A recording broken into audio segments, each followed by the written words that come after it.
Sim. Aí, se eu ficar assim, não aparece coisa no meu óculos, mas o cara fica igual um retardado ali pra baixo. Olha pra cima, vá. Aí, Olhe mais, olhe mais. Mais. aí Não. vai ficar assim. Não. Eu creio em Jesus. E aí? Qual igreja eu vou? Para onde eu ireis, Senhor? Se você crê, você precisa de uma igreja para congregar. Então nós vamos pensar um pouco com você sobre como encontrar uma igreja biblicamente saudável.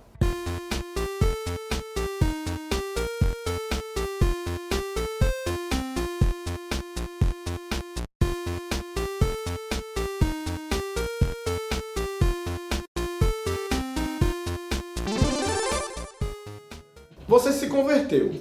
Creu em Jesus como seu único e suficiente Salvador. E agora, para onde você vai? E hoje a gente vai tratar exatamente disso. Algumas igrejas, muitas das vezes, elas só são diferentes por causa da sua questão doutrinária. E muitas vezes essas questões doutrinárias não implicam muito na questão do evangelho, mas são apenas costumes de cada congregação, de cada denominação. Mas muitas dessas igrejas, elas não são saudáveis. Então hoje queremos ajudar você colocando 4 marcas de uma igreja saudável para que você possa compreender melhor qual a igreja você deve ir, deve congregar. E se você já congrega em uma igreja que não está legal, você saber que ela não está legal. E antes de fato de entrar nas características da igreja, como bem Diego falou, é um desafio, né? Porque tem muitas pessoas que encontram dificuldade, né, quando creem e se deparam com a verdade do Evangelho, creem em Jesus, mas no meio de tantas opções de igreja, né, opções de denominação e de religião, ficam confusas de fato em encontrar uma igreja que seja realmente saudável, uma igreja que realmente pregue e ela se baseie naquilo realmente que é a verdade como base. Então, as 4 características que nós vamos nos basear aqui hoje nesse vídeo está lá no credo niceno-constantinopolitano. Rafael vai colocar aqui, soletre se você é bom essa palavra. Esse credo foi elaborado no século IV, né, por um concílio que buscava organizar, né, algumas coisas básicas da fé cristã, doutrinas básicas da fé cristã. Basicamente pelo fato das heresias estarem tomando conta da igreja naquele período.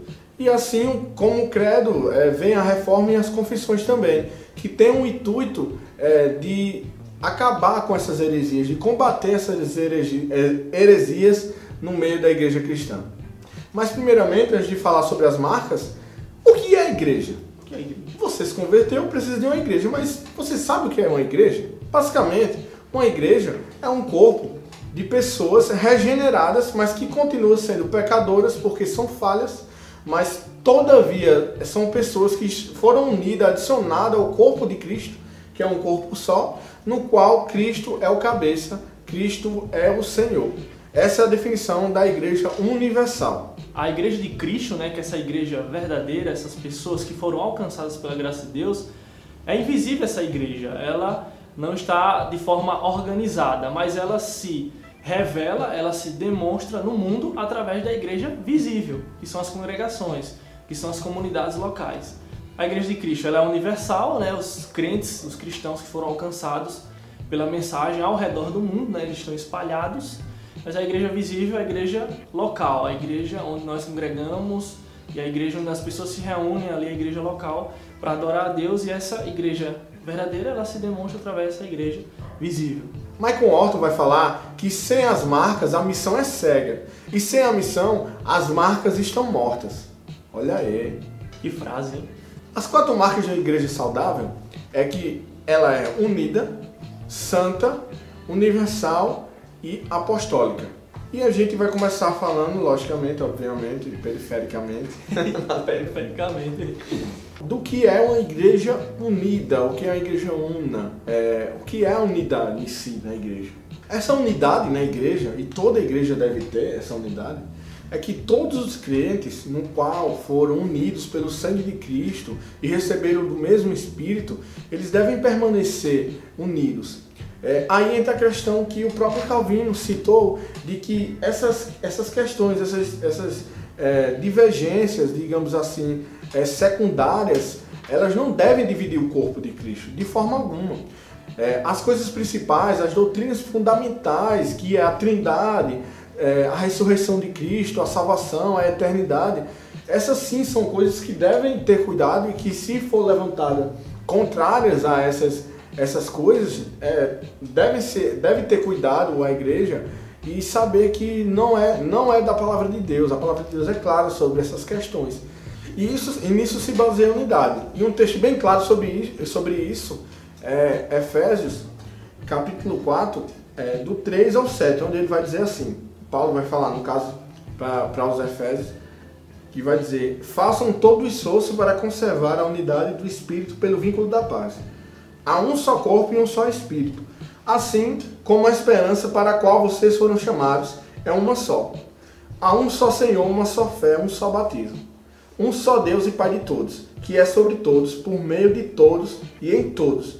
E a cada um de nós foi concedida a graça conforme a medida repartida por Cristo. O apóstolo Paulo está deixando claro. Sem dúvida também a gente pode parar para analisar melhor essa carta aos Efésios, e a mensagem principal, central da carta é sobre a questão da unidade da igreja, que eles estavam tendo conflitos, divergências sobre a questão dos gentios e judeus. Então Paulo, ele escreve já justamente exortando para a unidade da igreja. E vemos na Escritura, né, não só nesse texto de Efésios, mas em Coríntios, em Romanos, sempre falando de um corpo, de um só corpo, que é a igreja de fato, e que ela é unida, né, e que Cristo ele é a cabeça desse corpo. João também vai falar que há um só pastor, né, como esse texto também falou, e João vai falar, João capítulo 10, que há um pastor, que é Cristo. Então, ele é o único pastor das suas ovelhas, que é a igreja, e essa igreja, ela tem unidade, e é por causa de Cristo que ela é unida. Então, a primeira marca aí, que ao ir a uma igreja, você que se converteu, que quer buscar uma igreja, uma primeira marca de uma igreja saudável é que nessa igreja que você for, ela vai ter unidade entre seus membros, independente da denominação e da visão dessa congregação. E mesmo, como o Diego falou, havendo divergências em pontos secundários, mesmo sendo, não falando de diferentes denominações agora, mas falando do corpo, né, de uma igreja local, mesmo havendo divergências em coisas secundárias dentro da igreja, é possível sim essa unidade. Porque foi claro, como o Diego colocou, que essa unidade é em coisas básicas da fé cristã. E como nós estamos nos baseando no credo aqui, que se refere a coisas, doutrinas básicas da fé cristã. Então nós não devemos ficar brigando e causando contenda dentro da igreja local por divergências, opiniões diferentes em coisas que não são básicas da fé, e aquelas coisas, como o próprio Diego colocou aqui, que são claramente reveladas na Escritura, né? Que não tem conversa. A Bíblia é clara sobre tais assuntos, que são base para a nossa fé cristã. Duas coisas bem importantes. A unidade, ela só existe em Cristo, né? A unidade da igreja, ela só existe em Cristo. Fora disso, não existe unidade alguma. Uma coisa importante também é que a unidade cristã, ela não é um socialismo, né? Ela não é um convívio social. É uma unidade que é produzida pelo Espírito Santo, naqueles que foram regenerados, que nasceram de novo. O próprio Cristo, ele orou em João capítulo 17 por essa unidade. Então, se nós cremos que Cristo, naquela oração sacerdotal, né, a conhecida oração sacerdotal no capítulo 17 de João, ele ora por essa unidade. Então nós cremos, se Cristo ele orou ao Pai e a sua oração, né, perfeita diante do Pai, então de fato a igreja verdadeira ela tem essa unidade. Porque Cristo orou por ela e ela é importante, como o próprio texto diz, para que o mundo reconheça que Cristo veio, para que o mundo veja Cristo, a igreja ela precisa ter essa unidade. Então a segunda marca dessa igreja saudável é que ela é santa. E aí nós entramos aqui num problema, num paradoxo, numa aparente contradição, que é ao mesmo tempo que a igreja é santa, a igreja é pecadora. Ao mesmo tempo que a igreja ela é perfeita, ela é imperfeita. Por que isso? A resposta de tudo isso é Cristo, né? A igreja ela só é santa porque Jesus Cristo é santo. A igreja ela está em Jesus. E se de fato as pessoas que nasceram de novo, né, como João 3 vai falar, é necessário que as pessoas nasçam de novo para ver o reino de Deus, para que tenham um encontro verdadeiro com Cristo. E que Cristo nos lavou, né, nos purificou com o seu sangue. Então as pessoas que estão na igreja, de fato, elas estão em Cristo. E por elas estarem em Cristo, elas são santas, elas são perfeitas, por causa de Cristo e não por elas próprias. Então essa característica de uma igreja santa não é apenas porque as pessoas da igreja têm um elevado padrão moral, ou são certinhas, ou coisas desse tipo. Porque se olharmos de fato para as pessoas que estão na igreja, nós veremos falhas, nós veremos pessoas imperfeitas e pessoas pecadoras, porque de fato somos pecadores. Mas a igreja é santa porque ela está em Cristo, porque Cristo ela purificou a igreja.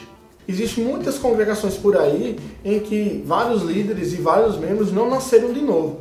E esse tipo de igreja, infelizmente, ela não podemos considerá-la como uma parte do corpo de Cristo, de uma forma geral, e não podemos considerá-la como uma igreja santa, encaixada nessa questão da santidade, da separação de Deus. Infelizmente, porque uma igreja que foi separada por Cristo, ela é uma igreja que ela vai manter um padrão bíblico no seu ensino, na sua doutrina. E há muitas comunidades, como o próprio Diego falou, que acabam aderindo a coisas do mundo e se corrompendo com as coisas do mundo. Igrejas, comunidades locais que se vendem politicamente, né? Igrejas que colocam políticos para falar lá, pastores que vendem votos dos membros, que fazem politicagem. Então essa igreja já, né, de forma bem prática, ela não se encaixa nessa questão da santidade da igreja. E trazendo para os membros em si da igreja, nós lembramos daquela parábola de Jesus, do fariseu e do publicano. Sabemos que tínhamos dois pecadores naquela parábola, e só que um ele reconhecia esse pecado, essa falha. Então, apesar de que a igreja há pessoas pecadoras dentro da igreja, mas qual é a atitude correta de se achar em pessoas que estão na igreja, que de fato nasceram de novo, é que elas se arrependem, né, diariamente. Há arrependimento, há contrição no seu coração, há um reconhecimento de fato na igreja de pedir perdão a Deus pelas suas falhas, pelos seus pecados.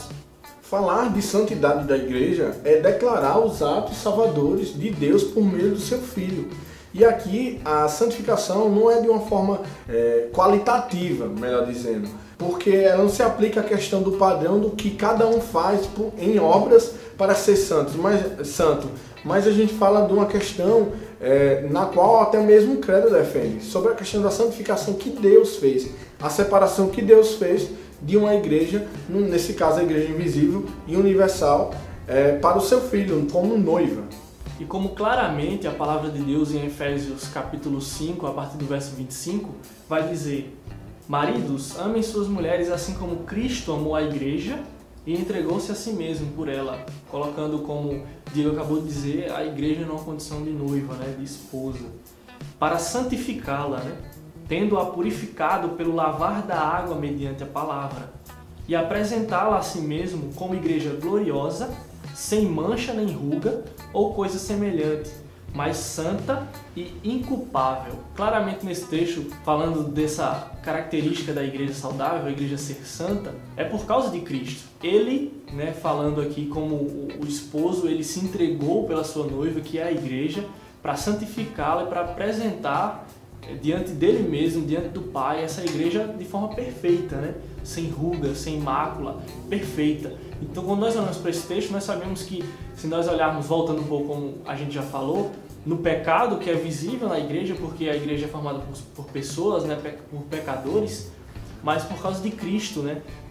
Pelo purificar do sangue de Cristo na igreja, ele vai apresentar essa igreja de forma perfeita. Então a igreja verdadeira, a igreja saudável, ela é perfeita por causa de Cristo e ela busca essa santidade. E em seus membros, eles lutam contra o pecado diariamente. E dessa forma, essa luta contra o pecado é uma santificação também como forma de uma santificação contínua, que acontece no dia a dia. Se o cristão nasceu verdadeiramente, ele se santificará através da leitura da palavra, de jejum, oração, que são as obras, boas obras nas quais somos chamados para fazer. Então, diariamente, essa igreja em si, que tem essa marca saudável da santificação, de ser uma igreja santa, ela compreende essa questão da santificação mediante a Deus. Então, essa é a segunda marca de uma igreja realmente saudável, que compreende a santificação como obra do Senhor, uma separação. Bem, gente, então é isso. Esse foi o vídeo de hoje. Se você gostou ou não gostou, deixe nos comentários. Não deixe de curtir. A gente precisa que você curta, a gente precisa que você compartilhe nas redes sociais. Fique à vontade. Ajuda nós. Nos ajude a produzir um conteúdo melhor a cada dia e deixe a sua opinião aí para alguns temas que virão. Se você quer algum tema específico, deixa aí nos comentários. A gente conta com a sua ajuda. Queremos agradecer, né, a todas as pessoas que têm assistido nossos vídeos, as pessoas que já se inscreveram no nosso canal. Tem sido muito bacana mesmo o retorno também no Facebook, nas redes sociais. Então, muito obrigado mesmo, galera, pelo apoio aí de vocês. E se você não se inscreveu ainda, você se inscreve no canal. Até a próxima semana com mais um vídeo e não seja um desigrejado. Procura a igreja. Procura a igreja.